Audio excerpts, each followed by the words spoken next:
안녕하세요. 숲 아트 커뮤니케이터 김지현입니다.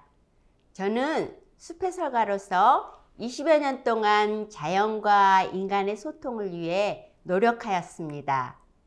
이 과정에서 마주한 신비로운 자연현상은 인간의 상상을 넘어서곤 하는데, 특히 하늘을 향해 솟구치는 수직성의 나무는 마치 하늘과 땅을 잇는 매개자로서 숭고하고 장엄한 신앙의 대상이 되었습니다.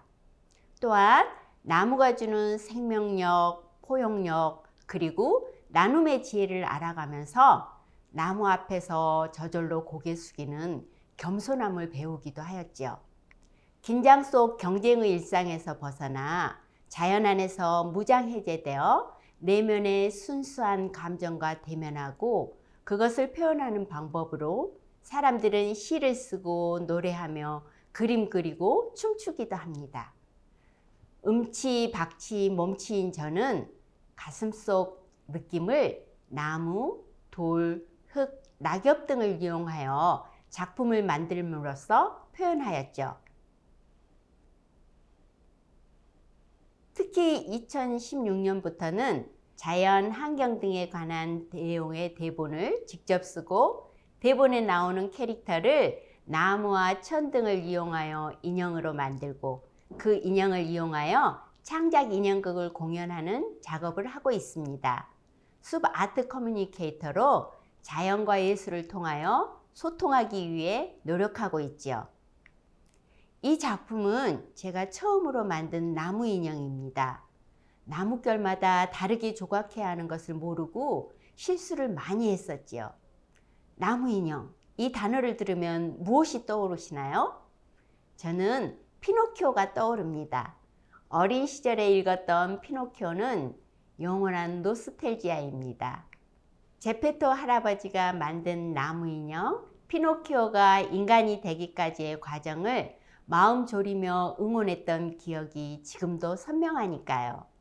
이제 저는 피노키오의 완성되지 않은 인간의 모습을 보이기에는 철이 좀 들어야 할 나이가 되었죠.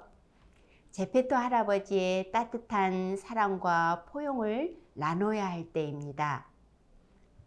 목재를 자르고 깎고 다듬는 동안 나무가 전하는 세월을 듣고 읽을 수 있었으며, 내 손으로 만들어지는 나무 인형은 나무의 또 다른 삶을 만들어가는 조심스럽고 성스러운 작업이었습니다. 20년 넘는 세월 동안 저에게 영감을 주었던 저의 뮤즈, 살아있는 나무와는 다른 모습으로 다가온 죽어있는 나무, 즉 목재에 대해 더 알고 싶어졌지요. 그러던 중 2018년 도심권 50플러스 센터에서 진행한 나무장난감 코디네이터 입문과정에 참여하게 되었습니다. 이 과정은 마치 저를 위해 만들어진 것처럼 느껴질 정도로 목공의 활동에 푹 빠져들게 하였죠. 이어지는 심화반, 실전반, 탐색반 등에 참여하여 목재를 활용한 다양한 작품들을 만들었습니다. 또한 코로나19 때문에 절반의 실험으로 그치긴 하였지만, 현장 활동가를 위한 나무장난감 교구 만들기 프로그램을 기획하여 진행하였으며, 목공에 관심 있는 참가자들 대상에 온데이 클래스를 진행하면서 다양한 사람들과 다양한 경험을 나누었습니다. 그때 저는 만나는 사람들에게 선생님에게서는 나무 향이 나요 라는 말을 자주 들었습니다.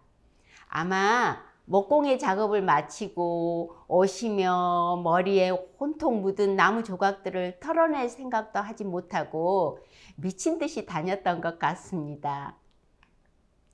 2019년 초에는 삼척 그림책 나라의 그림책 속 캐릭터를 목각 인형으로 제작하여 전시하는 기회를 얻음으로써 다른 분야와 융합하는 가능성을 찾기도 하였습니다.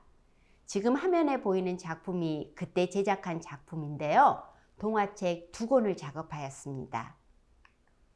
2019년 후반에는 그동안의 노력을 실험해 보기 위해 전국 나무장난감 대회에 참여하여 작은 성과를 거두기도 하였죠. 화면에 보이는 작품입니다. 이 작품은 스토리텔링으로 아이들의 상상력을 자극하고 창의력을 향상시키기 위한 것이죠.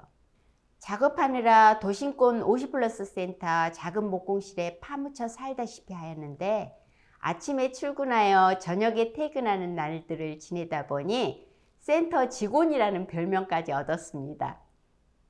지금 생각해보니 저 때문에 늦게 퇴근했을 진짜 센터 직원분들께 미안한 일이었네요. 소리 없이 응원해 주신 그분들 덕분에 저는 많은 것을 시도할 수 있었습니다. 이 자리를 빌려 고마운 마음 전하고 싶습니다. 고맙습니다.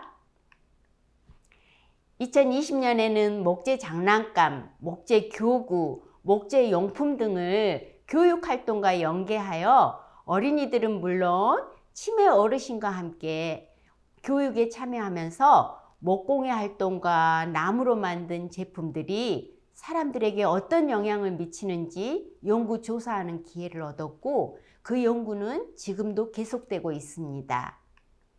이러한 활동을 통해 만난 사람 중 어떤 이는 처음에 호의적이지 못해 나무가 주는 여러 가지 이로움을 누리지 못하는 안타까운 경우도 있었습니다. 하지만 몇 차례 목재와 함께하는 기회를 통해 예전에는 이런 걸 바라볼 생각조차 하지 못했어요. 나뭇결이 이토록 아름다운지 나무가 이토록 부드럽고 따뜻한지 이제 알게 되었습니다. 이런 것들을 알게 해주셔서 정말 고맙습니다.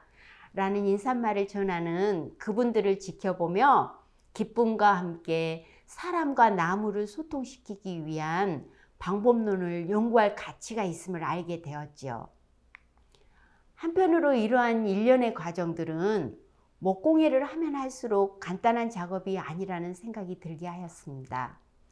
아무것도 모르고 그저 나무를 만지고 함께하는 시간이 좋아 시작한 일이었지만 시간이 지날수록 기술적인 한계와 도구 활용 범위에 대한 고민이 깊어졌습니다. 목재를 다루는 기술은 매우 전문적이고 투자한 시간에 비례하는 작업이라 하루아침에 이룰 수 있는 것이 아니라는 것을 알기까지 그리 많은 시간이 걸리지 않았습니다. 한 사람 한 사람 모두 다르듯 목재도 종류마다 다르고 심지어 한 나무에서 나오는 목재라도 부분에 따라 다 다르니까요. 늦게 시작한 저로서는 이러한 것들에 항상 갈증이 났습니다. 그래서 목재 정보부터 목공 기술까지 목재에 관한 것들을 좀 더 전문적이고 체계적으로 배우기 위해 산림청에서 실시하는 목재 교육 전문가 과정을 다시 공부하였습니다. 돌이켜보면 나무와 어울리기 위해 실험하고 탐색하며 나에게 적합한 방향을 찾기 위해 나름 치열하게 노력하고 자충우돌하였던 시간이었던 것 같습니다. 아마 부족한 실력을 채우기 위한 노력은 살아있는 동안 계속 이어지겠죠. 목재는 새나 돌보다는 다루기 쉽고 주변에 흔한 재료이기에 관심 있는 사람이라면 어렵지 않게 다가갈 수 있습니다. 이런 외부적인 여건뿐만 아니라 목재의 좋은 향기, 촉감, 나뭇결이 만들어내는 아름다움, 목재를 자르거나 켤 때 나는 톱질 소리, 목재를 매끈하게 다듬는 대패질 소리 등 이런 작업 전반에 걸쳐 감각을 일깨우는 여리고 섬세한 소재이지요. 동양에서는 만물을 구성하고 있는 5가지 요소를 목, 화, 토, 금, 수로 보고 있는데 5가지 요소 중 살아있는 생명체는 유일하게 나무입니다. 생명이 상징하는 것은 따뜻한 체온과 온화한 심성, 그리고 성장할 수 있는 온동력이죠. 그래서 생명이었던 목재는 따뜻하고 온화한 정서를 고스란히 전해줍니다. 이것이 사람들이 목공 작업을 할 때 정서적 안정감과 편안함을 느끼며 행복해하는 이유겠지요. 지금까지 목공예의 장점을 이야기했습니다. 세상 어떤 일이든 완벽하게 좋은 것, 즐거운 것, 행복한 것은 없습니다. 목공예도 마찬가지입니다. 그렇다면 목공예의 단점은 무엇일까요? 가벼운 마음으로 시작한 목공예 작업은 점점 필요로 하는 것들이 많아집니다. 먼저 소음, 먼지 등으로 인한 전문 작업실은 물론 상황에 맞는 각종 공구가 눈에 들어오고 욕심나기 시작하지요. 공구의 세계로 들어가게 되면 세상은 넓고 공구는 많다는 말을 실감하며 끝없이 쏟아지는 공구에서 헤어나기 어렵게 됩니다. 작업실과 각종 공구를 멋지게 갖추려면 경제적 부담이 가는 것은 두말할 필요가 없지요. 무척 난감한 문제입니다. 극복할 수 있는 방법이 있을까요? 기계를 넘어설 수 있는 것은 열정뿐입니다. 나무를 아끼고 존중하면서 한결같은 마음으로 나무와 함께하는 것만이 이 모든 어려움을 넘어서게 합니다. 생각해보면 저는 공구가 거의 없었던 초창기 작품들에서 절실하고 간절한 마음이 더 느껴지고 정성이 더 들어갔던 것 같습니다. 현대 인류는 최첨단 문명으로 무장되어 있지만 인간의 DNA에는 수많은 세월을 숲에서 살아온 인류 조상의 유전자가 흐르고 있습니다. 그래서 생명이나 자연과의 관계를 그리워하고 동경하며 회귀하려는 본능 바이오필리아가 있지요. 휴일이라면 잠깐이라도 자연의 품에서 휴식을 취하기 위해 어마무시한 길막힘의 스트레스를 감내하며 길을 나서는 이유일 것입니다. 시간적, 공간적 여유가 없어 자연의 품에 직접 안길 수 없는 사람들에게 목공예는 비교적 간편하고 쉽게 바이오필리아를 만족시켜 줄 수 있는 작업인 것 같습니다. 인류 문명이 발전할수록 자연을 그리워하는 마음은 더 커질 것이며 나무는 더 사랑받겠죠. 인류의 고향 숲에서 온 나무를 통해 저는 아이들에게는 나무가 전하는 희망을, 아픈 사람들에게는 나무의 생명력을, 자연에서 너무 멀어진 사람들에게는 나무가 전하는 따뜻함과 온화함을 전하며 사람과 나무를 연결하는 매개자로 나무에게 배운 나눔을 나무를 통해 실천하는 나무 공예가이고 싶습니다. 내가 직접 만든 세상에 하나뿐인 나만의 것, 나만의 아이덴티티가 담겨있는 목공예를 통하여 손, 머리, 가슴이 하나 되어 움직이는 시간을 함께 나누시지 않겠습니까? 감사합니다.